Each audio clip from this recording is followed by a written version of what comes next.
Amazon Web Services is definitely one of the most popular cloud platform which houses a collection of cloud computing services, and also it opens up different career prospects in the world of cloud computing. And if we go by the stats, it is definitely one of the most demanding technologies right now. Hi everyone, in today's section we will discuss some of the most commonly asked AWS Solution Architect interview questions, and we will understand what are the kind of questions that you have to go through if you are attending any such interview. Also, it will definitely help you start your career and also have an idea of what and all you should prepare for your AWS interviews. So let's get started. Now, the first question is a very common one, that is, what is Amazon EC2? Now, EC2 is basically the short for Elastic Compute Cloud, and it provides scalable computing capacity. Using Amazon EC2 eliminates the need to invest in hardware, leading to faster development and deployment of applications.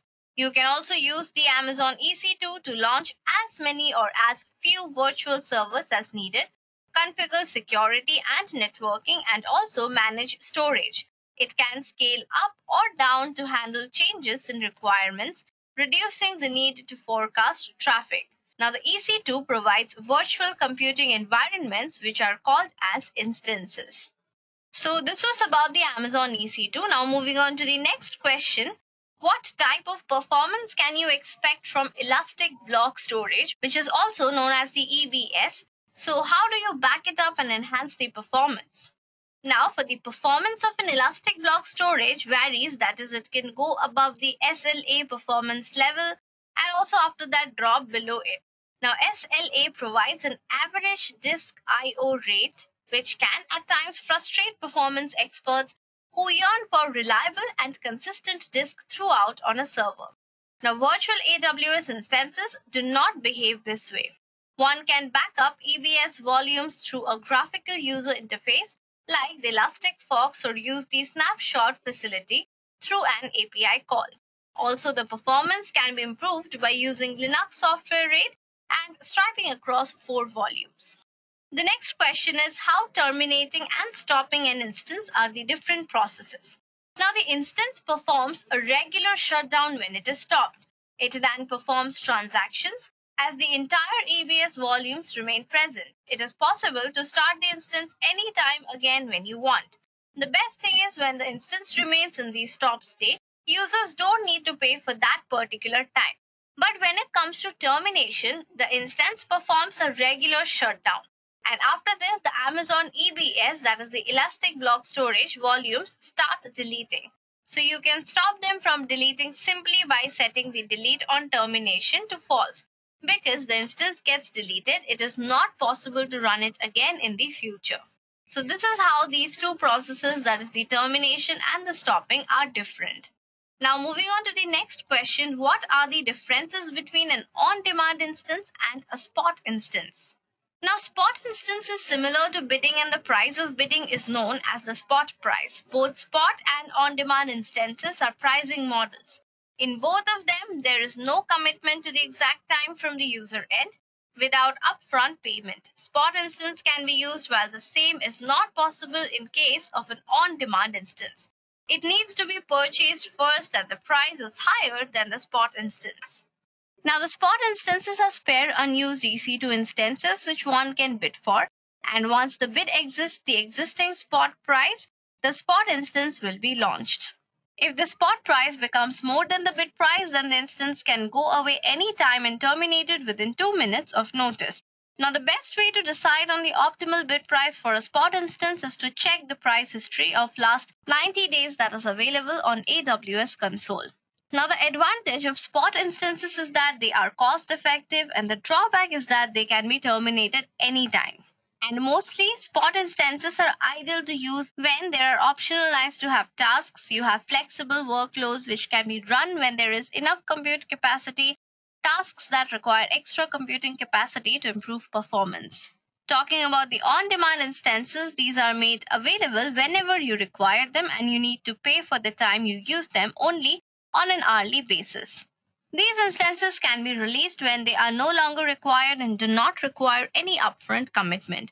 The availability for these instances is guaranteed by AWS, unlike spot instances.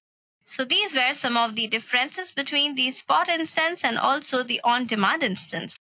Now the next question is, how do we vertically scale on an Amazon instance? Now, in order to vertically scale on an Amazon instance, we need to follow certain rules. So the first one is you have to spin up a larger Amazon instance than the existing one. Also, pause the existing instance to remove the root EBS volume from the server and discard. Then you have to stop the live running instance and detach its root volume. Also, make a note of the unique device ID and attach that root volume to the new server. Finally, you have to just start the instance again. So these are the steps that you need to follow in order to vertically scale on an Amazon instance. Now the next question is, what is the difference between a vertical and a horizontal scaling in AWS? Now the main difference between vertical and horizontal scaling is the way in which you add compute resources to your infrastructure. In vertical scaling, more power is added to the existing machine, while in horizontal scaling, additional resources are added into the system with the addition of more machines into the network so that the workload and processing is shared among multiple devices. Now, the best way to understand the difference is imagine that you are retiring your Toyota and buying a Ferrari because you need more horsepower. This is vertical scaling. Now, another way to get that added horsepower is not to ditch the Toyota for the Ferrari, but buy another car. This can be related to horizontal scaling where you drive several cars all at once. So when the users are up to 100, an EC2 instance alone is enough to run the entire web application or the database until the traffic ramps up. Under such circumstances, when the traffic ramps up, it is better to scale vertically by increasing the capacity of the EC2 instance to meet the increasing demands of the application. AWS supports instances up to 128 virtual cores or 488 GB RAM. Now, when the users for your application grow up to 1,000 or more, vertical cannot handle requests and there is need for horizontal scaling, which is achieved through distributed file system clustering and load balancing. So I hope you have understood the difference between a vertical and a horizontal scaling. Now let's move on to the next question, that is, when instances are launched in the cluster placement group, what are the network performance parameters that can be expected? Now, this basically depends largely on the type of instance as well as on the specification of network performance. Now, in case they are started in the placement group, you can expect parameters like 20 Gbps in case of full duplex or when in multi-flow. And then you will have up to 10 Gbps in case of a single flow. And finally, outside the group, the traffic is limited to only 5 Gbps. Now, moving to the next question, what is Amazon Virtual Private Cloud or VPC and why is it used? Now, a VPC is the best way of connecting to your cloud resources from your own data center. So once you connect your data center to the VPC in which your instances are present, each instance is assigned a private IP address that can be accessed from your data center. That way you can access your public cloud resources as if they were on your own private network. So this is exactly why mostly we use the VPC, because you can access your resources and make it your own private network as well. Now the next question is, what are the states available in processor state control? Now there are two states that are available, which is the P state and also the C state. Now P state has different levels starting from P0 to P50. Whereas when you come to the C state, its levels are from C0 to C6, where C6 is the strongest state for the processor. So these are the two basic and main states that are available and that you can use. Now let's have a look at the next question. So how do we transfer the existing domain name registration to Amazon Route 53 without disrupting the existing web traffic? Now for this, you will need to get a list of the DNS record data for the domain name first. It is generally available in the form of a zone file that you can get from your existing DNS provider. Now, once you receive this DNS record data, you can use Route 53's management console or simple web services interface to create a hosted zone that will store your DNS records for your domain name and follow its transfer process. It also includes steps such as updating the name servers for your domain name to the ones associated with your hosted zone. For completing the process, you have to contact the registrar with whom you registered your domain name and follow the transfer process. As soon as your registrar propagates the new name server delegations, your DNS queries will also start to get answered. So this was about the transferring the existing domain name registration to Amazon Route 53, and there would be no disruptions this way. Now let's have a look at the next question, which is how is AWS Elastic Beanstalk different than AWS Ops Works? Now AWS Elastic Beanstalk is an application management platform, while the Ops Works is a configuration management platform. Now Beanstalk is an easy to use service which is used for deploying and scaling web applications developed with Java, .NET, PHP, Node.js, Python, Ruby, Go, and Docker. Now customers upload their code and Elastic Beanstalk automatically handles the deployment. The application will be ready to use without any infrastructure or resource configuration. But when we talk about the AWS Ops Works, it's an integrated configuration management platform for IT administrators or DevOps engineers who want a high degree of customization and control over operations. So I hope you have understood how the Elastic Beanstalk is different from the AWS Ops Works. Now moving on to the next question, what happens if the application stops responding to requests in a Beanstalk? Now AWS Beanstalk applications have a system in place for avoiding failures in the underlying infrastructure. If an Amazon EC2 instance fails for any reason, Beanstalk will use auto-scaling to automatically launch a new instance. So Beanstalk can also detect if your application is not responding on the custom link. Even though the infrastructure appears healthy, it will be logged as an environmental event. For example, a bad version was deployed, so you can take an appropriate action here. So basically, you just have to use the auto-scaling for an automatic launch of the new instance. Now the next question is, an organization wants to deploy a two-tier web applications on AWS. The application requires complex query processing and table joins. However, the company has limited resources and requires high availability, which is the best configuration that company can opt for based on the requirements. So if we talk about the best configuration, DynamoDB deals with core problems of database scalability, management, reliability, and performance, but does not have the functionalities of a RDBMS. Now, DynamoDB does not render support for complex joins or query processing or complex transactions. So you can run a relational engine on Amazon RDS or EC2 for this kind of a functionality. So I guess here DynamoDB is the best configuration that the company can opt for based on all of these requirements. Now talking about the next question, how can you safeguard EC2 instances running on a VPC? Now AWS security groups associated with EC2 instances can help you safeguard EC2 instances running in a VPC by providing security at the protocol and port access level. So you can configure both the inbound and outbound traffic to enable secure access for the EC2 instance. AWS security groups are much similar to a firewall. They contain a set of rules which filter the traffic coming into and out of an EC2 instance and deny any kind of unauthorized access to EC2 instances.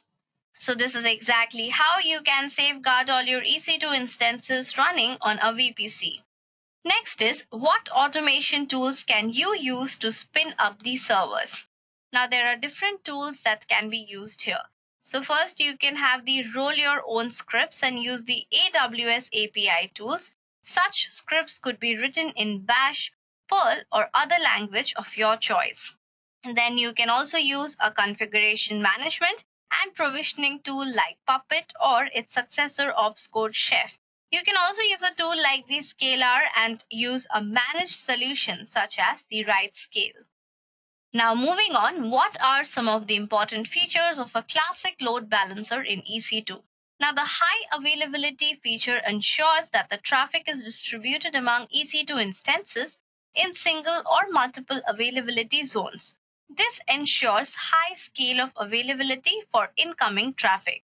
Now, the classic load balancer can decide whether to route the traffic or not based on the results of health check. So you can implement secure load balancing within a network by creating security groups in a VPC. And finally, there's this classic load balancer which supports sticky sessions, which ensure that the traffic from a user is always routed to the same instance for a seamless experience. These are basically some of the important features of a classic load balancer in EC2 and how it actually helps you whenever you're using this. Now let's move on. So what do we know about an AMI? So AMI is basically considered as the template for the virtual machines. While starting an instance, it is possible to select the pre-baked AMIs that AMI commonly have in them. However, not all AMIs are available to use free of cost. It is also possible to have a customized AMI, and the most common reason to use the same is nothing but saving the space on Amazon Web Service. This is done in case a group of software is not required and AMI can simply be customized in that particular situation. So this was all about AMI in AWS. Now, what is the total number of buckets that can be created in AWS by default? Now, this is a very simple question, but it is also one of the most asked questions. So you can have 100 buckets that can be created in each of the AWS accounts. And if you need additional buckets, then you have to increase the bucket limit by submitting a service limit increase. But basically, you can just have 100 buckets for each AWS account. Now next is explain stopping, starting and terminating an Amazon EC2 instance. Now stopping and starting an instance are the most common commands used on the Amazon EC2 platform. And these are definitely one of the most asked questions in any AWS interview as well. Now once the command for stopping an instance is used, the instance first performs a normal shutdown and then transitions itself to a stopped state. All the Amazon EBS volumes remained attached as they were, and you can resume the instance at a larger state. One of the main advantages of this feature is that Amazon does not charge you additionally for the hours while the instance was in a stopped state. So when you issue the termination command to an instance, the instance first performs a normal shutdown and then moves ahead with detaching the existing Amazon EBS volumes. This can only be achieved if the delete on termination attribute is set to false in the Amazon EBS settings. Now, once it is terminated, the client cannot resume the instance at a later stage. So this was all about stopping, starting, and also terminating any Amazon EC2 instance. Now, moving on to the next question, how can S3 be cast off with EC2 instances? Now, it is possible to cast off with EC2 instances by using root approaches, which have the backup of native occurrence storage. So when a developer or a client is using Amazon S3 services, they have the capability to use extremely scalable and additionally fast, dependable, low-priced data storage structures that are used by Amazon itself to track the worldwide network of its own websites. However, in order to perform these operations in the Amazon EC2 atmosphere, developers need to use certain tools in order to load their Amazon machine images or the AMIs into Amazon S3 and then transfer them back to Amazon EC2. Now, the additional use of this method might be when developers need to load stationary content into S3 from their websites hosted on Amazon EC2. Now let's move on to the next question. Now the next question is list out the different ways to access EC2. Now EC2 can be accessed both via web-based interface and also command line interface. Additionally, there are PowerShell tools available in Windows which can be simply executed. Now the next question is to define regions and availability zones in Amazon EC2. Now, being such a mammoth in the industry, it is common knowledge that Amazon EC2 will be hosted in multiple locations across the world. These worldwide locations are categorized in terms of availability zones as well as regions. Now, each of these regions is completely independent of the other, and each availability zone is isolated as well. But all the availability zones in a particular region are interconnected through multiple low latency links. So this was about the regions and also the availability zones in Amazon EC2. Now moving on to the next question, what is Amazon EC2 root device volume? Now when you as a developer launch an instance, the root device volume has the image that was used to boot up the instance in the first place. Now there are two types of AMIs or Amazon machine images that are available. First we have the EBS based storage, that is Elastic Block Storage, and then we have the Instance Store Back AMI. So this is what Amazon EC2 root device volume is all about, and also the two types of AMIs available. Now next up, what is auto scaling and also how does it work? So auto scaling is one of the most important features that Amazon Web Service provides that gives you an allowance to configure and automatically stipulate and also twists new instances without even your intervention. Now this can be done by setting the edges and measurements to screen. At the point when those edges have crossed, another instance based on your preference will be spun up, rolled, and configured into the load balancer pool. Now you would have scaled that horizontally without the intervention of an operator. So this is exactly how the auto scaling works. You can see that you will have either a minimum size, then have a desired capacity, scaled out as needed, and also finally the maximum size.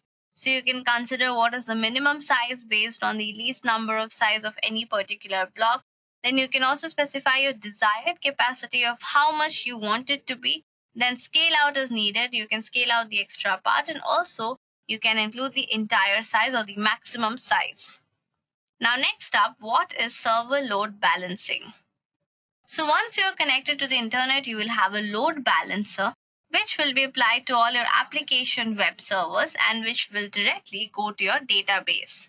Now this SLB or the server load balancing provides the performance of the network, and also it delivers the content by the implementation of a series of priorities as well as algorithms, which helps in responding to the precise requests that are made to the network.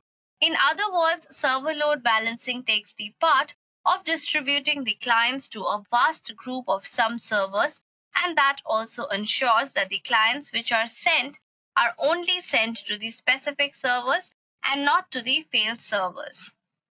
Now the next question is, what is global server load balancing, and does clustering need to be turned on in order to use the GSLB or the global server load balancing? Now the GSLB or the global server load balancing is very much similar to SLB, which is the server load balancing. But GSLB takes SLB to a global scale. It authenticates us to stack balance VIPs from various geographical locations as well as a single entity. From this, the geographic site gets scalability and also fault tolerance. Now you must turn on clustering and also configure it in order to use the global server load balancing. Each and every proxy that comes within the site or cluster must acquire the same configuration. So every piece of equipment can act as a DNS server if that becomes the master for the site. And each of the sites will be having a unique SLB or GSLB or cluster configuration, and you will have to use the GSLB site overflow command so that the remote GSLB site can be added to the local appliance. Moving on, the next question is, what are those load balancing methods which are supported with Array Network GSLB? Now there are different methods of the global server load balancing that are supported by the Array appliance. So we have three methods. First is the overflow, then we have LC and RR. Now for overflow, this method allows all the requests to be sent to the different remote site when the local site ID loaded up to 80%. Now next is the LC. So LC basically stands for the least connections. It sends the clients to the site which has the least count of current connections. And next we have the RR, which stands for the round robin, and it sends the clients in the round robin suction to each site. So these were the different load balancing methods supported with the Array Network GSLB. Now moving on, what is reverse proxy cache? Now reverse proxy cache is a cache that is presented in the front of the origin servers. That's the reason for using the reverse term in the name. And if a request of the cached object is made by the client, then the request will be served from the cache and not from the origin server by the proxy. So this is what happens in case of any reverse proxy cache. Now next is mention some of the advantages of AWS Elastic Beanstalk. Now there are many advantages for the AWS Elastic Beanstalk. Talking about some, the EBS is economical with no hidden costs and you will pay for whatever you use, not for anything extra. So not more, not less. Now the AWS Management Console can be accessed within an hour with its fast access. So it wouldn't take much time. It will just take an hour for you to get the Management Console. Then it also supports languages like Java, .NET, PHP, Node.js, Python, Ruby, etc. And finally, AWS EBS builds the setup and spectators the AWS service for the creation of web services. Now the next question is define automate deployment. Now the automate deployment method is very similar in many ways to programming in other languages. However, the unique advantages of this platform is that it helps in cutting down a lot of challenges. Now, one of the best things is the deployment can be made as one becomes more proficient with other offerings of the service. Using automated deployment, clients can minimize human interference and also ensure that the outcomes are quality-based in every aspect. Next up, what are the advantages of using the serverless approach? Now, using the serverless approach has multiple advantages. So talking about some, the approach is utterly simple, which converts to quicker time to market and thus higher sales. Clients are also only required to pay when the code is in operation. Thus, a huge amount of money can be saved in enhanced profits. And also, clients do not need any additional infrastructure in order to run this application. And they also do not need to give any second thought on the server which is running the code. So these are some of the advantages of using the serverless approach. Now moving on, what is the Amazon Cloudwatch? Now Amazon Cloudwatch is basically a management tool. It is a part of the Amazon Web Services family. It is basically a monitoring service for AWS cloud resources and all applications run on the AWS platform. Cloudwatch can also be used to track and collect metrics, set alarms, collect and monitor log files, and also monitor resources such as EC2 instances, RDS-DB instances, and DynamoDB tails. So now that you know what is the Amazon Cloudwatch, what else can be done with this Cloudwatch logs? So as Cloudwatch is capable of storing and monitoring a client's logs and help them better understand how their systems and applications are operating, Cloudwatch can be used to log in multiple ways, like the long-term log retention and also the real-time application and system monitoring. So these are basically the two ways of using the Cloudwatch logs. Now, next question is which platforms support Cloudwatch Logs Agent? Now, the Cloudwatch Logs Agent is supported by a number of operating systems and platforms. So we have the CentOS, Amazon Linux, Ubuntu, Red Hat, Enterprise Linux, Windows. Basically, all of these support the Cloudwatch Logs Agent. And there are many more which also supports the same. And that's exactly why the Cloudwatch Logs is so popular and also easy to use. Now moving on, list out the retention period of all metrics.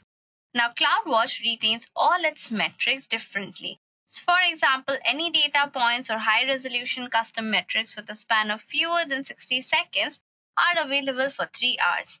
Then we also have the data points with a period of 60 seconds which are available for 50 days. Then data points with a period of 5 minutes are available for 63 days.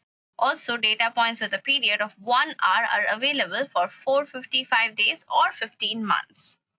So these are some of the metrics of the retention period. Now moving on to the next question, what are some of the key best practices for security in Amazon EC2? Now, some of the best practices include creating individual IAM, that is the Identity and Access Management, users to control access to your AWS resources. Now, creating separate IAM user provides separate credentials for every user, making it possible to assign different permissions to each user based on the access requirements. Also, it secures the AWS root account and its access keys. Then you can also harden the EC2 instances by disabling unnecessary services and applications by installing only necessary software and tools on EC2 instances. Then you can grant least privileges by opening up permissions that are required to perform a specific task and not more than that. Additional permissions can also be granted as required. You can also define and review the security group rules on a regular basis and have a well-defined, strong password policy for all the users. Finally, you can deploy the antivirus software on the AWS network to protect it from Trojans, viruses, etc. So these were some of the best practices for security in Amazon EC2. Now moving on. Now, there is a distributed application that processes huge amounts of data across various EC2 instances. Application is designed in such a way that it can recover gracefully from EC2 instance failures. So, how will you accomplish this in a cost-effective manner? Now, on-demand or reserved instance will not be idle in this case, as the task here is not continuous. Moreover, it does not make sense to launch an on-demand instance whenever work comes up, because on-demand instances are expensive. In this case, the ideal choice would be to opt for a spot instance owing to its cost effectiveness and no long-term commitments. Now, the next question is, what are the important features of a classic load balancer in EC2? Now, talking about the important features of a classic load balancer in EC2, there's the high availability feature, which ensures that the traffic is distributed among EC2 instances in single or multiple availability zones. This also ensures high scale of availability for incoming traffic. Now, classic load balancer can decide whether to route the traffic or not based on the results of health check. You can also implement secure load balancing within a network by creating security groups in a VPC. And then classic load balancer supports sticky sessions, which ensure that the traffic from a user is always routed to the same instance for a seamless experience. So these were the important features of a classic load balancer in EC2. Now moving on, what are the possible connection issues you encounter when connecting to an EC2 instance? So there are many issues that one might face, but some of the most common ones are the unprotected private key file. Then there might be the server refused key, and also connection timed out, which happens mostly because you have not logged in for quite a long time. So you can have a connection timed out issue here. Then no supported authentication method available. Another issue that you might encounter is the host key is not found and permission is denied. Also, user key is not recognized by the server and the permission has been denied.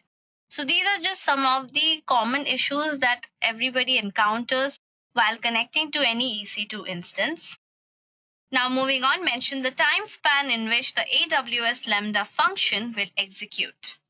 Now all the process of AWS Lambda and execution takes place within 300 seconds from placing calls to AWS Lambda. Now the default timeout is 3 seconds rest. You can set up any value between 1 to 300 seconds. So basically we are saying here that the default timeout is 3 seconds, and after that you can set up any value, but the maximum limit is anyway 300 seconds. Now moving on, mention the role of SQS in Lambda. Now there is a certain approach which is used for sharing of information and passing that information among different hosts and connectors, and communication can be established. The functional components should be connected even if they are different. Now there are many advantages of using SQS, and several of the failures are also eliminated with the help of SQS in Lambda. The next question is, what are the final variables? Now once assigned, these variables cannot be changed. In its earlier stage, they are known as effective variables, where any form of change is possible and the values are assigned to them. They also play an important role in testing, and most of the local expressions are final. Moving on to the next question. A company needs to monitor the read and write IOPS for the AWS MySQL RDS instance and send real-time alerts to their operations team. So which AWS service would be able to accomplish this? Talking about the different services that we have in AWS, like the Amazon Simple Email Service, Cloudwatch, Amazon Simple Queue Service, and Route 53, here we can go for the Amazon Cloudwatch. Now, this is a cloud monitoring tool, and hence this is the right service for the mentioned use case. Now, the other services can be used for other purposes, like you can use the Route 53 for DNS services. Thus, for this particular case, you should opt for Cloudwatch service in Amazon. And this will be the apt choice. Now, the next question is, what is configuration management? Why would you want to use it with cloud provisioning of resources? Now, configuration authority has been throughout for prolonged period in network services and systems control. Yet, the rising reputation of it has been confined. Maximum systems managers configure computers as the software was improved before version controller, that is manually performing modifications on servers. Every server can later and customarily be modified. Now, troubleshooting, though, is outspoken as you log into the case and work on it instantly. Configuration authority delivers massive computerization equipment into the picture. Managing servers similar twines of a puppet, this drives regularity, excellent works, and reproducibility as all configs are maintained and versioned. It also proposes a distinct way of operating, which is the huge barrier to its adoption. Now, join the cloud and configuration administration becomes equivalent major critical. That's because pragmatic servers such as Amazon's EC2 instances are enormously limited reliable than physical ones. You surely need a tool to reconstruct them as at any consequence. This promotes vigorous practices like computerization, reproducibility, and failure restoration into the internal frame. Now, next up, the final question here is, what is AWS Certificate Manager? Now, AWS Certificate Manager, or the ACM, manages the complexity of extending, provisioning, and regulating certificates granted over ACM to your AWS-based websites and forms. You work ACM to petition and maintain the certificate and later practice other AWS services to provision the ACM certificate for your website or purpose. As designated in the subsequent instance, ACM certificates are currently ready for a performance with only Elastic Load Balancing and Amazon CloudFront. You cannot handle ACM certificates outside of AWS. So these were some of the most frequently asked questions during any AWS Solution Architect interviews, and these are all the advanced level questions. And with this, we have come to the end of today's session as well. And if you have gone through any other questions that are frequently asked in the interviews, and if you have attended any such interviews where you have found new questions, you can put that up in the comment section below and also share your opinion regarding today's session. Till then, thank you and happy learning.